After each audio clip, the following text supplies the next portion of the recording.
Okay, Idly enough ho. with the theory. Let's actually get in and start writing some code.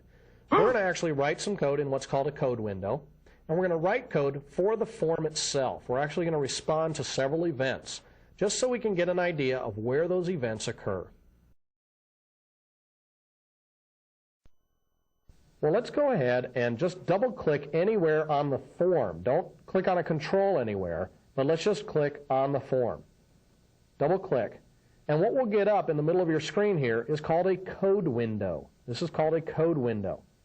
Now what it does is it detected which form actually got displayed here, or which object you clicked on, and it said that it was the form. So it brings us up to this private sub form_load event. This is a procedure in which you'll write code in this area right here.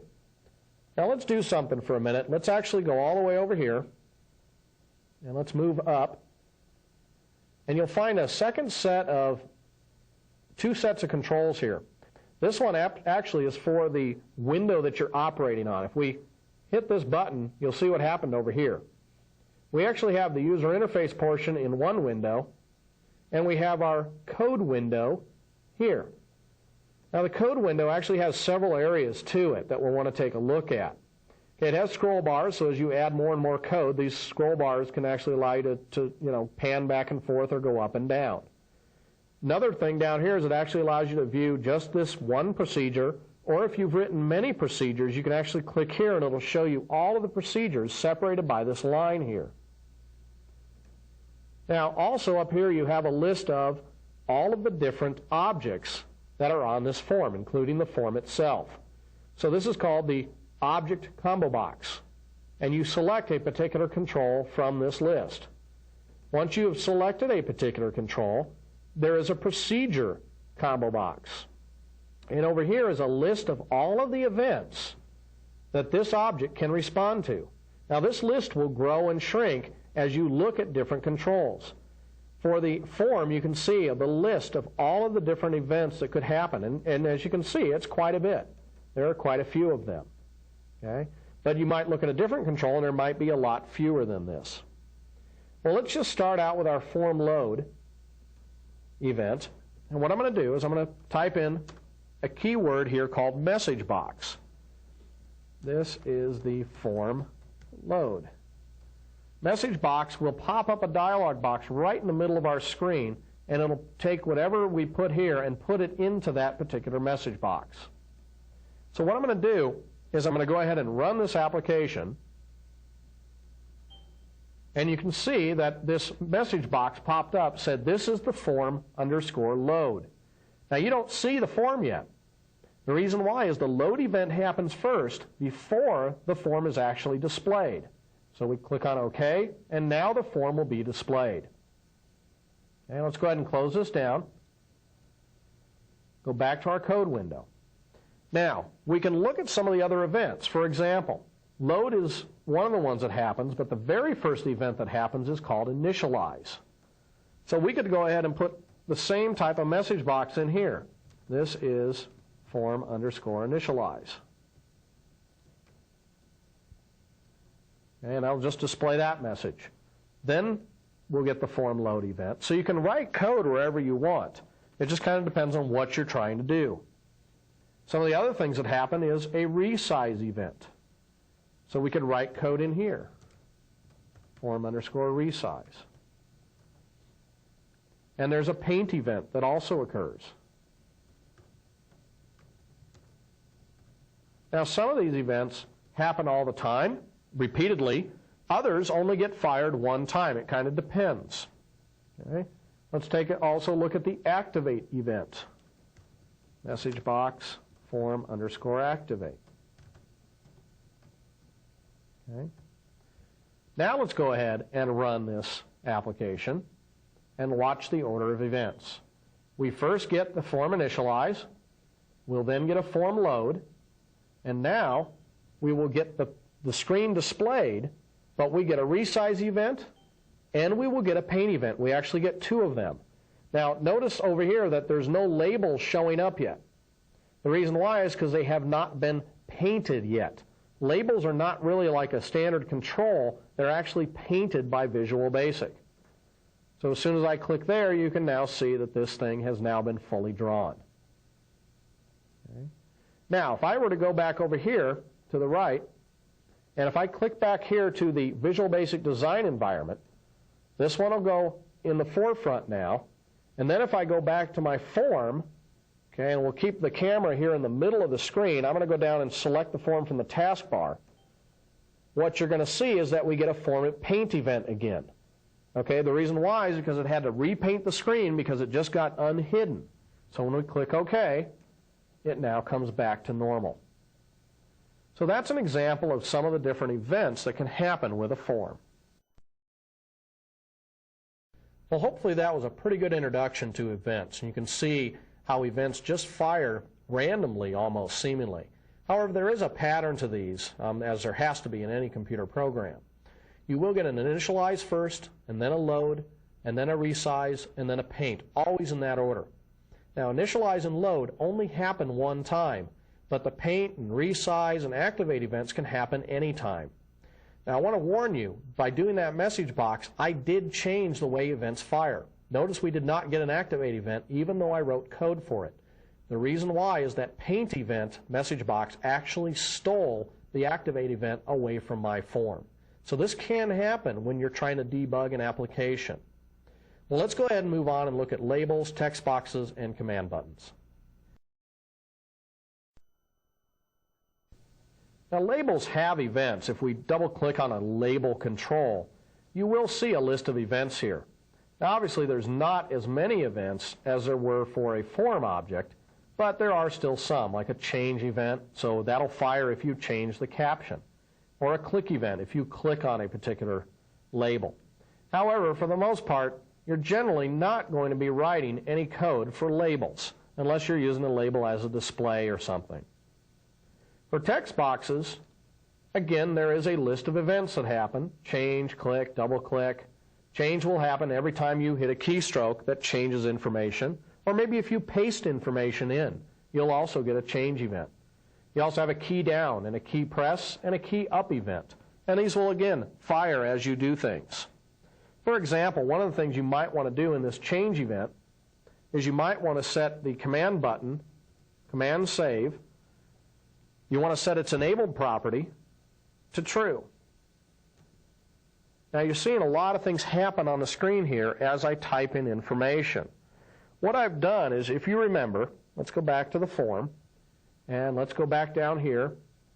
You remember there's this save button. Okay, well, typically you don't want to save information unless the user has changed something. So I'm going to go ahead and click on this save button to give it focus and go over to the properties window. And I'm going to set the enabled property to false.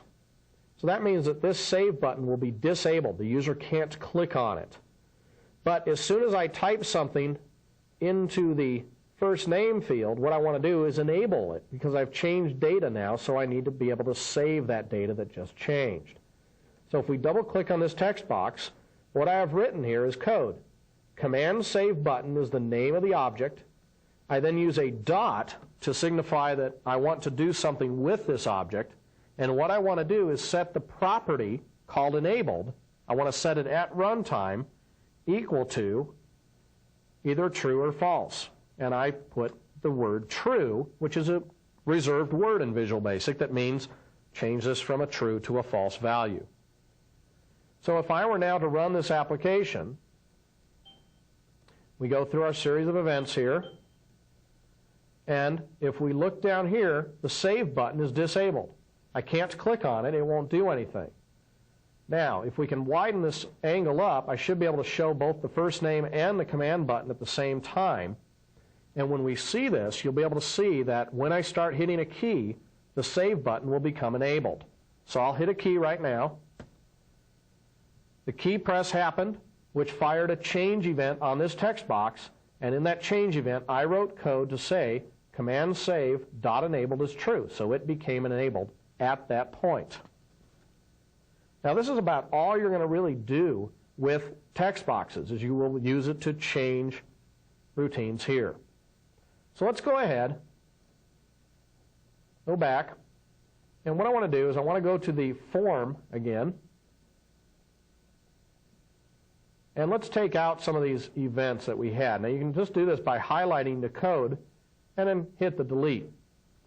And by the way, let's move down here to the bottom and I'll show you this procedure view where if I do, or procedure versus full module view. If I click on full module view, you'll notice that you can see a list of all of your code now. We've got the form initialize, form load, form paint, form resize, etc., etc. Well, let's go ahead and get rid of most of this because we don't really need these. We've gotten the idea. So we'll highlight and delete. Now in the form load, one of the things you could do, instead of setting that property command save.enabled at design time, you could have just done it here in the form load as well. And this is a typical use of the form load, is to kind of set up the form. Because remember, this happens before the form is even displayed. Now that's it for these things, the text boxes, labels. But the other one is the command button, which if we go down here to the command button close, one of the things we want to have happen when we click on the close button is we want to close the form. If we double click on this, we will get a click event for the command close button. And we could write in code here to unload the form. We do that by using the keyword unload, and then we type in the keyword me. Now me is the same as if I had typed in the name of the form itself. It's just a shorthand, and you'll find this used most often by Visual Basic programmers. The other thing is you can always choose from this list here, right, and select a particular object. For example, in the command save click event, I might write some code. Write some code to save data. Notice what I've done here is I've used a single quote, and the single quote is actually a comment line in Visual Basic. So I would write whatever code here to save the data, and then once it's saved, what would I want to do? Well, I would want to set that enabled property here back to false, which means to the user that I've actually saved the data.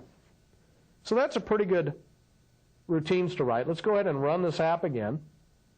Got a pretty good idea for what's happening. And maybe again if we can get, yeah, there we go. We got a shot of everything here. When I click on this here, it actually enables the save button. If I click save, this would actually go out, save data, and then it disables it again.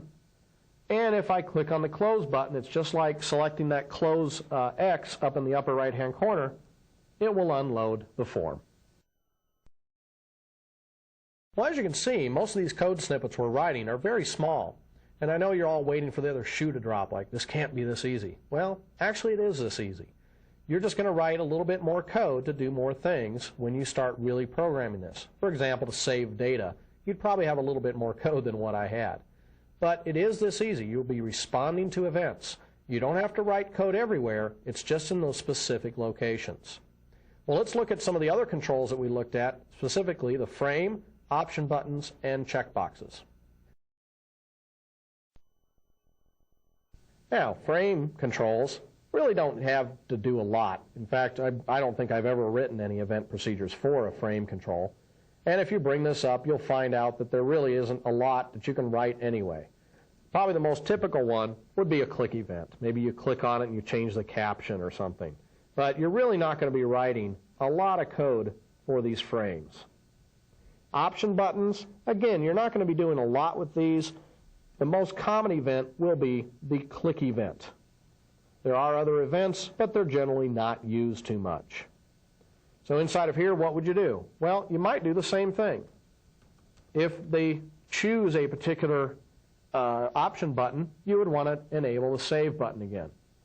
Again, going back to the form, checkboxes, the same thing. You have a click event.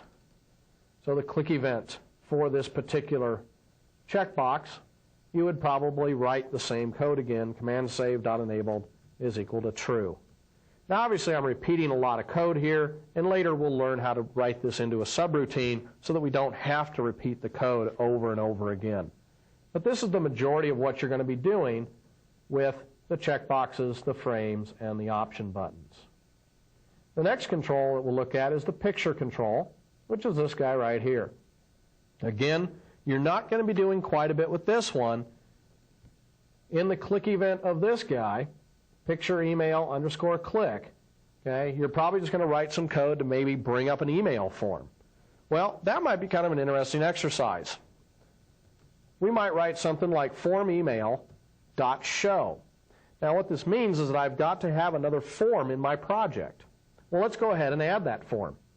Let's go up to the project menu here, and we'll click on Add Form Menu Item. And it'll bring you up a list of forms that you want to add. Well, we can just go ahead and grab one of these guys, and we can just grab the regular old form. Double-click on it, and it'll add a new form to your project. What do we have to do? We simply have to build the user interface here for an email form. Let's go ahead and move over to the Properties window real quick. And I'm going to set the name property to FRM email. And I'll set the caption to email employee. And now you can see over here the caption, the title bar has actually changed. Now that's really all we need for right now. If we go back to the form employee, I'm going to go over here to the project window now. And inside of here, if I were to double click on this, I can get back to the other form. And remember that underneath this picture control right here, what I wanted to do was type in form email, and let's go ahead and take this off right now, dot, and now it brings up a list of what are called methods and properties. Now methods are things that you do to an object. Properties change the behavior or the characteristics of something. Methods actually do something. And to display a form, we use the show method. So you give it the form name, form email, dot show. Now we haven't had to do this before because Visual Basic does this for us underneath the hood. Now, once we show that form, just by using this line of code, it should pop up. So if we run this application, we see this, we now click here, and our other email form now comes up on top. Pretty simple. Now, obviously, you want to build a complete user interface around this email form, and you can do that on your own, or you can use the sample that I've provided, and we'll have that in the next screenshot. However, let's look at some of the other controls now, like list boxes and comma boxes. Again, not a lot of events you're going to respond to, even though there are quite a few events that you can do, but there's really just a few key ones that you'll use over and over again. Now on the list box is basically a list of items.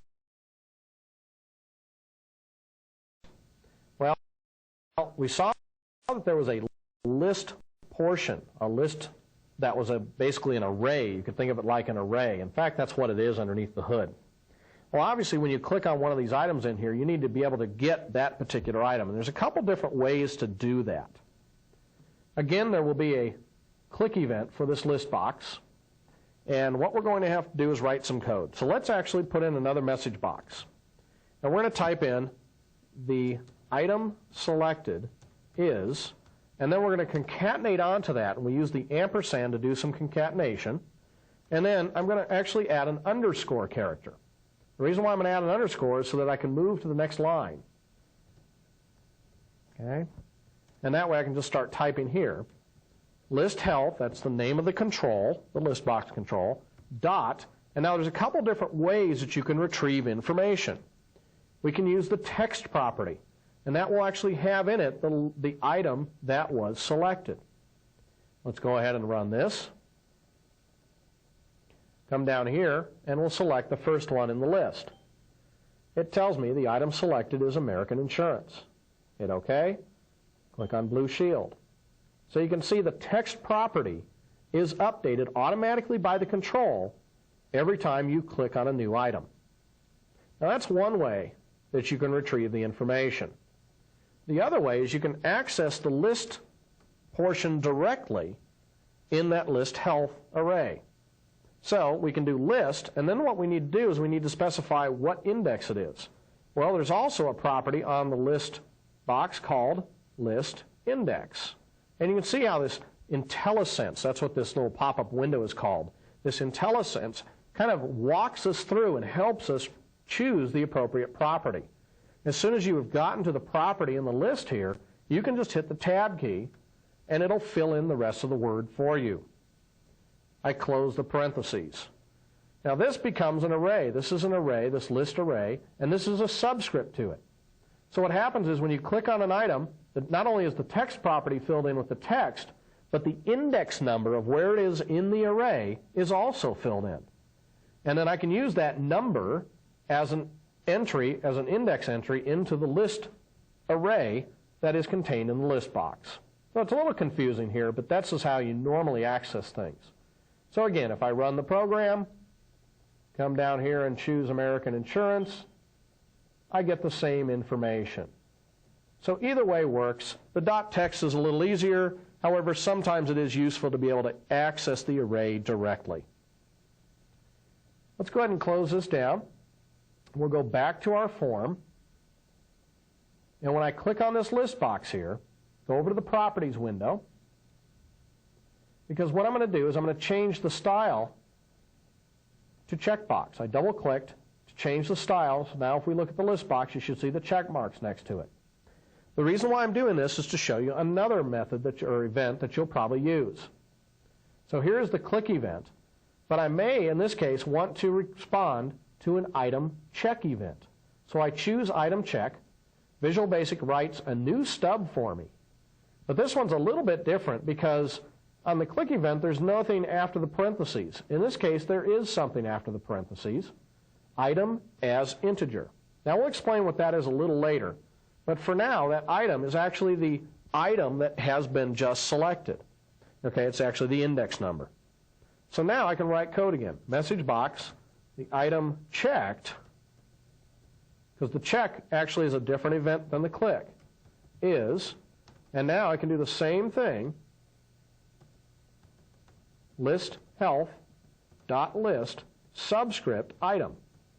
So in this case, I actually have to use the array portion, because the text is not filled in when you just check an item, because it might not be the one you just clicked on. Now let's go run this. Go back down to the list. So here is the click event happening, but here is the item checked happening. See that? It actually fires the event before the item actually gets checked. But you can see which one it was. So pretty interesting how the two different events can work depending on where you actually click. This is the item selected. This is the item checked or unchecked. So the list box has a couple of different events that you'll probably be responding to, and it's going to depend on that style property. The item check event doesn't even fire unless the style property is set to that number 1 checkbox. Well, let's look at the combo box control now, because it also has a property that will affect which events are fired. Here is the combo box that we added, CBO states. Let's go ahead and double-click on that to bring up a code window. And you'll notice that CBO states underscore change event. Let's go ahead and write a message box in here that says CBO states underscore change event. Let's go ahead and run the application now, and let's see what happens. I'm going to come down here, and I'm going to change this, aren't I, by selecting California. But we didn't get an event that fired, did we? The reason why is this change event. Let's go ahead and just kill this app now. Get back out of here. Okay, the reason why is the combo box here has been set to a style of 2. Let's go over to the Properties window real quick and look at the style property. It's a drop-down list. That means that there is no text box that you can type into to change. See, that's the problem. The change event works with the text portion. By setting the style property to 2, you have taken the text portion away. Let's change this 0, or the style property to 0, drop-down combo. Okay, because now we've got a text portion with this combo box, which when we run the app, I'm going to hit F5 to run the application. Now, when I drop this down, the change event still doesn't fire. The reason why is that's a different event. If I type, however, now I get the change event. That's where the change event comes in. This is a different event. So the change event and the click event, which is what this event is, are separate events. Now, can you get both? Absolutely. If we go to the combo box change event here, We can also select the click event for the CBO states combo box. There's two different events. So I can write code here. Message box, CBO states. Let's just do something totally different. The click event. There we go. Now we run this application by pressing F5. And now we've got the change event that happens. And we've got the click event that happens. Depends on what you're doing. And depending on the style property, you may or may not get the change event. Now there's one more event that we'll look at here, and that is with this combo box, the drop-down event. Drop-down happens only one time.